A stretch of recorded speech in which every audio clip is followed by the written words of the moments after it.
कैसे आप सब लोग। चलिए शुरुआत करते हैं क्लास नंबर 12 की। और दोस्तों आपको बताना चाहता हूं कि बीच में कुछ गैप हो चुका है, वीडियो नहीं डल रही थी। उसका एक कारण था कि मैं किसी काम से दिल्ली गया हुआ था। वो एक एजुकेशनल पर्पस था दोस्तों, किसी काम में लगा हुआ हूं, तो उसकी वजह से एक बीच में गैप हो गया। अब आपकी वीडियो कंटिन्यूस आती रहेगी, तो डोंट वरी। अब जो है उसी तरह से वीडियो डलती रहेगी डेली डेली डेली।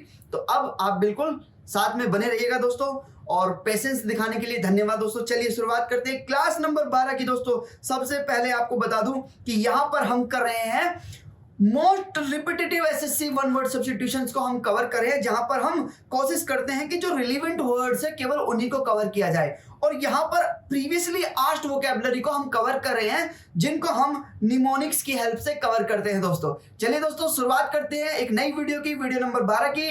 पहला वर्ड आपकी स्क्रीन पे दोस्तों, पहला वर्ड देखिए हिपोक्रेट। दोस्तों हिपोक्रेट कौन होता है? जो पाखंडी होता है, यानी दिखता कुछ और है होता कुछ और है, उसको हम हिपोक्रेट बोलते हैं। दोस्तों देखिएगा, who pretend to have certain belief virtues quality that they do not actually possess. जो ये दिखाए कि उसके अंदर कुछ पर्टिकुलर टाइप की क्वालिटीज है, कुछ पर्टिकुलर टाइप का उसके अंदर बिलीफ है, विश्वास है, लेकिन वो पजेस नहीं करता उनको, यानी कि उसके अंदर होते नहीं है, लेकिन वो दिखाता है कि उसके अंदर वो क्वालिटीज है, वो बिलीफ है। तो ऐसे व्यक्ति को हम पाखंडी बोलते हैं। यहां पर देखिए दोस्तों, हिपोक्रेट एक ग्रीक वर्ड है। हिपोक्रेट्स का मतलब होता है एक्टर, जो एक्ट करे, यानी कि जो वो होता नहीं है लेकिन वो एक्ट करता है कि वो वैसा है। ऐसे व्यक्ति को हम हिपोक्रेट बोलते हैं, यानी कि जो एक्चुअली में वो इंसान होता नहीं है लेकिन वो दिखाता है कि वो है, ऐसे व्यक्ति को हम हिपोक्रेट बोलते हैं। दोस्तों इस व्यक्ति को देखिए, इसके चेहरे पे नकाब है, ये हमेशा नकाब लगा के रखता है। इसको लगता है कि मैं इंसान वो नहीं हूं जो मैं दिखाना चाहता हूं दोस्तों को, ठीक है। तो ये व्यक्ति जो है ना, ये दूसरों को दिखाना चाहता है कि ये बहुत अच्छा है, बहुत ही एक इस पर्टिकुलर टाइप का व्यक्ति है, लेकिन ये है नहीं है वैसा। यहां पर एग्जांपल देखिए, he criticise other for being wasteful. ये दूसरों को क्रिटिसाइज करता है, उनकी निंदा करता है कि वे बहुत ज्यादा वेस्ट करते हैं। But he himself was a hypocrite, लेकिन वो खुद एक पाखंडी है। वेस्टिंग रिसोर्सेज एवरीडे, वो खुद रिसोर्सेज को डेली वेस्ट करता है, लेकिन वो दूसरे लोगों को बोलता है कि यार आप रिसोर्सेज को वेस्ट क्यों करते हो। तो ये एक पाखंडी टाइप का व्यक्ति है, जो खुद पाखंड करता है और दूसरों को बोलता है कि यार तुम ये क्यों करते हो, ठीक है। अगला वर्ड देखिए दोस्तों, अगला वर्ड आपकी स्क्रीन पे इमिग्रेंट। दोस्तों इमिग्रेंट एक ऐसा व्यक्ति होता है या ऐसा परिवार हो सकता है जो एक देश छोड़कर, अपना देश छोड़कर के दूसरे देश में जाए, उनको हम क्या बोलते हैं? इमिग्रेंट्स बोलते हैं। यहां पर देखिए, a person who has come into a foreign country, एक ऐसा व्यक्ति जो विदेश देश में आए, किस लिए? टू लिव देयर परमानेंटली, वहां पर परमानेंटली रहने के लिए अगर कोई व्यक्ति अपना देश छोड़कर दूसरे देश में जाए तो उसको हम इमिग्रेंट बोलते हैं, ठीक है। यहां पर देखिए, इस पिक्चर को देखिए, ये फैमिली जा रही है अपना देश छोड़ करके। यहां पर देखिए हिंदी में, दूसरे देश में आकर वहीं स्थायी रूप से बसने वाला व्यक्ति को हम अप्रवासी बोलते हैं, ठीक है। यहां पर एग्जांपल देखिए, Maria's parents were immigrant. Maria के जो माता पिता है वो इमिग्रेंट्स है, यानी अप्रवासी है।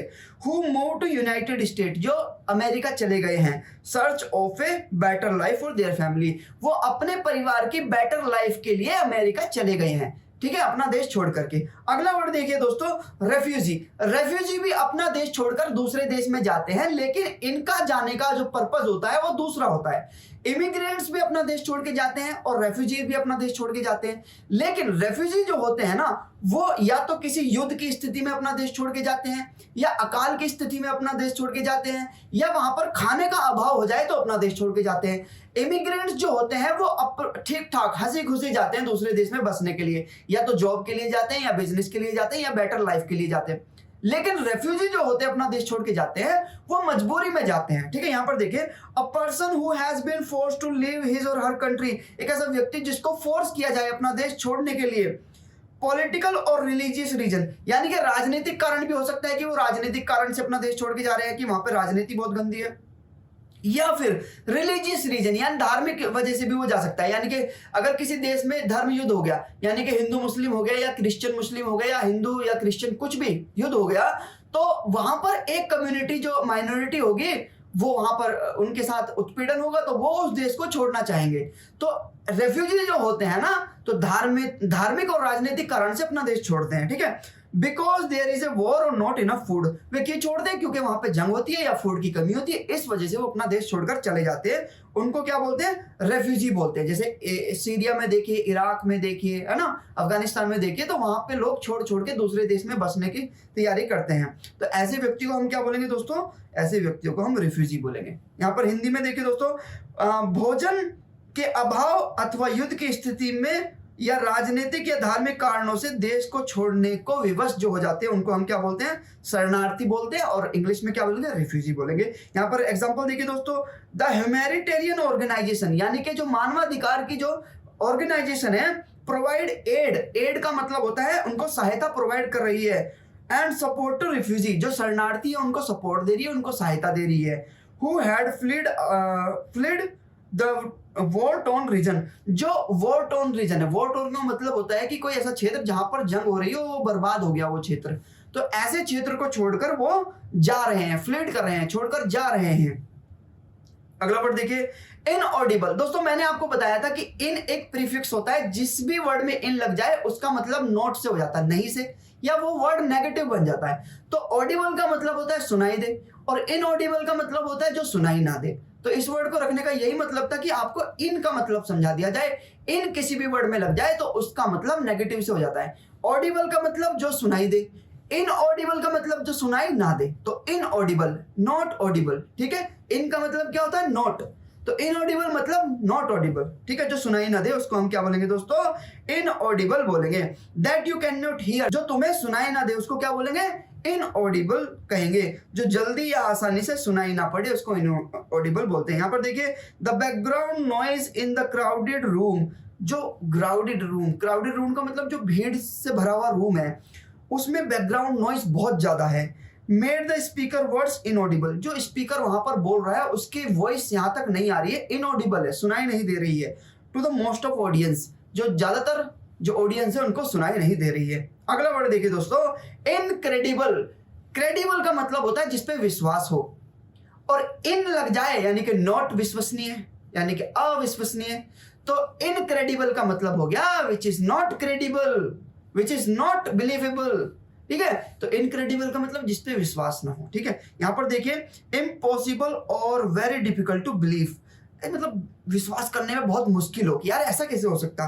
तो यहां पर देखिए, नीरज चोपड़ा जी ने क्या भाला फेंका था, हमें विश्वास ही नहीं होता कि इतना अच्छा भाला हमारा हिंदुस्तानी एक खिलाड़ी कर सकता है। तो उसने करके दिखाया, उसने ऐसे रिकॉर्ड्स तोड़े, हमें विश्वास नहीं होता क्योंकि ऐसा बहुत कम देखने को मिलता है। तो इनक्रेडिबल का मतलब क्या होगा? जिस पे विश्वास ना हो, ठीक है। यहां पर देखिए, the athlete performance in the competition was truly incredible, जो एथलीट की परफॉर्मेंस है ना कंपटीशन के अंदर में, वो इनक्रेडिबल है, अविश्वसनीय है।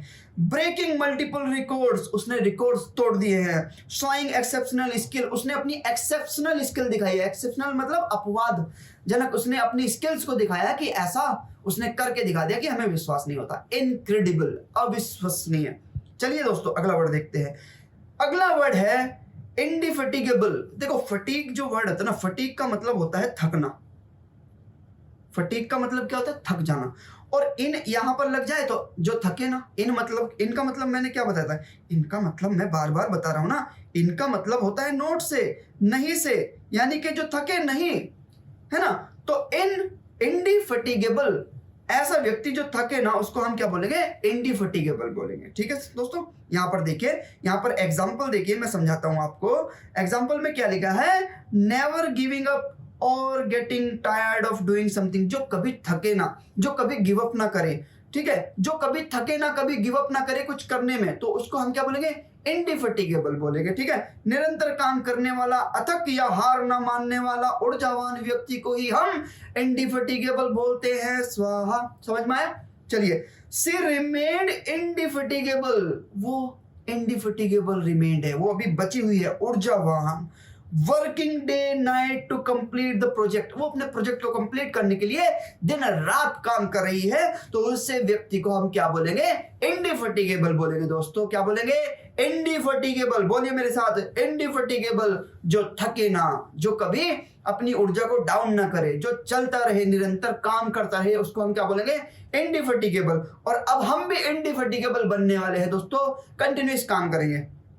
यहाँ पर देखिए इस पिक्चर में ये अंकल जी इंडिफेटिगेबल है, चल रहे हैं लगातार, निरंतर काम कर रहे हैं, ऊर्जावान है, चलते जा रहे हैं, ऐसे व्यक्ति को हम क्या बोलेंगे? इंडिफेटिगेबल बोलेंगे। चलिए अगला वर्ड देखिए, इंडिजीनियस। दोस्तों अगला वर्ड है indigenous.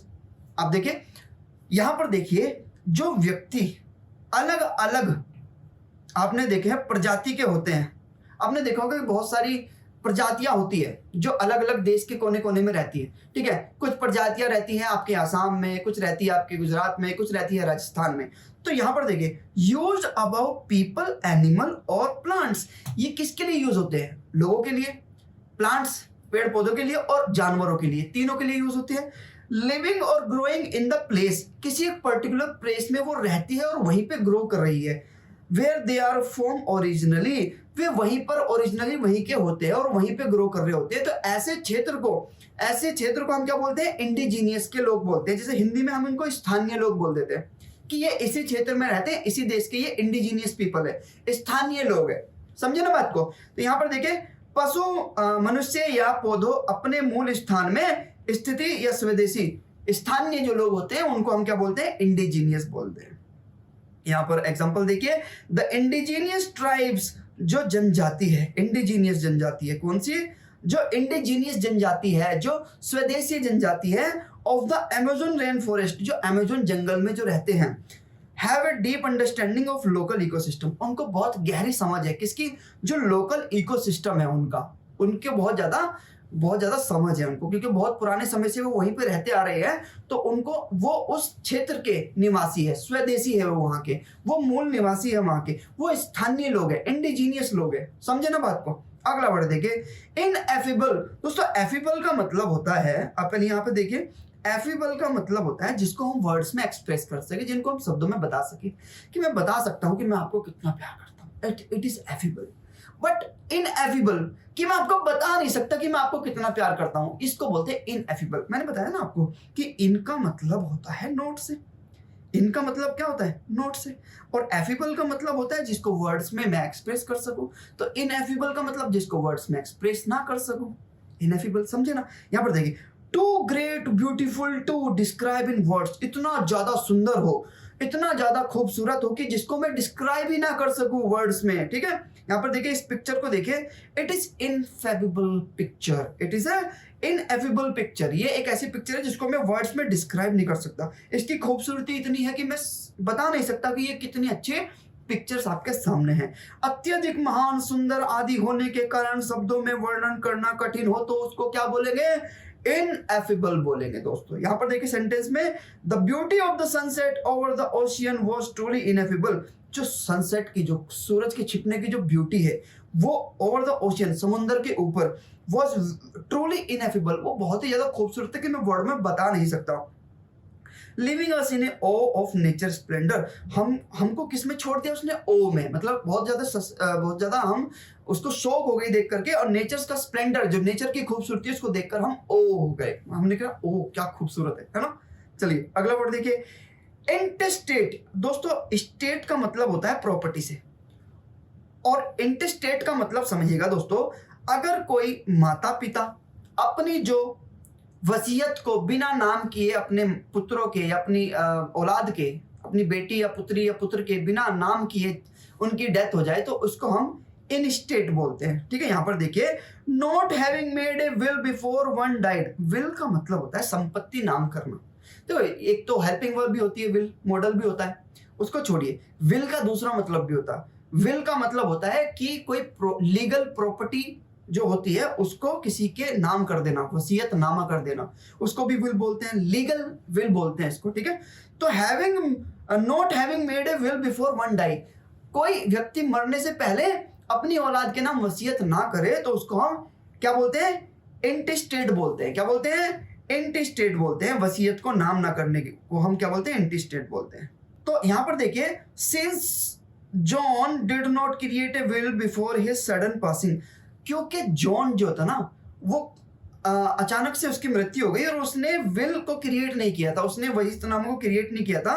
His estate was distributed among the surviving spouse and children, जो उसकी स्टेट है, जो उसकी संपत्ति है, वो डिस्ट्रीब्यूट कर दी गई, बांट दी गई किसके सर्वाइविंग यानी कि बचे हुए स्पाउस यानी पत्नी और चिल्ड्रन यानी बच्चों में वो उसकी जो स्टेट थी जो प्रॉपर्टी थी उनको डिस्ट्रीब्यूट कर दिया गया according to the law of intestate succession. Succession का मतलब होता है उत्तराधिकारी जो अधिकार जताए उस पे, है ना।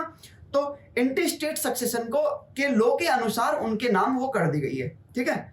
चलिए अगला वर्ड देख लेते हैं दोस्तों, लेक्सिकोग्राफर। दोस्तों यहां पर देखिए लेक्सिकोन का मतलब होता है दोस्तों डिक्शनरी से और ग्राफोन का मतलब होता है राइटिंग से। तो लेक्सिको मतलब डिक्शनरी से और ग्राफोन का मतलब लिखने से। तो ऐसा व्यक्ति जो डिक्शनरी को लिखे जो राइट करे उसको लेक्सिकोग्राफर बोलते हैं। यहां पर देखिए a person who right and edit dictionary, एक ऐसा व्यक्ति जो डिक्शनरी को लिखे या एडिट करे उसको क्या बोलेंगे हम, लेक्सिकोग्राफर बोलेंगे। क्या बोलेंगे दोस्तों, लेक्सिकोग्राफर। देखिए लेक्सिको का मतलब होता है हमेशा डिक्शनरी से और ग्राफर का मतलब होता है लिखने से, यानी कि ऐसा व्यक्ति जो डिक्शनरी लिख दे उसको लेक्सिकोग्राफर बोलते हैं। समझ गए बात को। यहां पर देखिए the lexicographer diligently crafted definition for new words. जो लेक्सिकोग्राफर है ना उसे डिलिजेंटली बहुत सावधानी पूर्वक क्राफ्ट किया है, बनाया किसको, डिक्शनरी को, फॉर न्यू वर्ड्स उसने नए शब्दों को उसमें क्राफ्ट किया है to include in upcoming edition. जो उसका नया एडिशन आ रहा है बुक का उसने उसमें इंक्लूड किया है, मिलाया है ऑफ द डिक्शनरी, डिक्शनरी के अंदर। ठीक है दोस्तों, तो लेक्सिकोग्राफर समझ गए ना। अगला वर्ड देखिए दोस्तों, ठीक है वर्ड खत्म हो गए। आपका एक क्वेश्चन स्क्रीन पे दिया गया है, इस क्वेश्चन को आपको कमेंट करके बताना है कि इसका आंसर क्या है। Which option best describe A gluten. Gluten होता कौन है, मैंने आपको बता दिया, पढ़ा दिया कि ग्लूटन कौन होता है। तो आपको बताना है क्या ग्लूटन ओवर ईटर होता है, क्या ग्लूटन रेन फॉरेस्ट मैमल होता है, क्या ग्लूटन मेडिकल प्लांट्स होता है, क्या ग्लूटन फिक्शनल कैरेक्टर होता है, क्या होता है ग्लूटन, कौन होता है ग्लूटन। तो कमेंट करके जरूर बताइएगा दोस्तों। चलिए दोस्तों बहुत बहुत धन्यवाद आपके सपोर्ट के लिए। आपने इतना अच्छा सपोर्ट किया है कि हमारे 404 सब्सक्राइबर हो गए। 400 सब्सक्राइबर हमने बहुत कम समय में अचीव कर लिया है और हम बहुत अच्छा करेंगे दोस्तों आपके साथ मिलकर के। आप भी बहुत अच्छा करोगे, आप भी एग्जाम को देखना कि आप इस तरीके से वोकैबुलरी अगर याद करोगे तो आपको लंबे समय तक वोकैबुलरी याद रहेगी और आप भी अच्छा करोगे। ठीक है दोस्तों, बहुत बहुत धन्यवाद दोस्तों इतना अच्छा सपोर्ट करने के लिए। मिलते हैं क्लास नंबर 13 में, जब तक के लिए थैंक यू सो मच, मिलते हैं, बाय।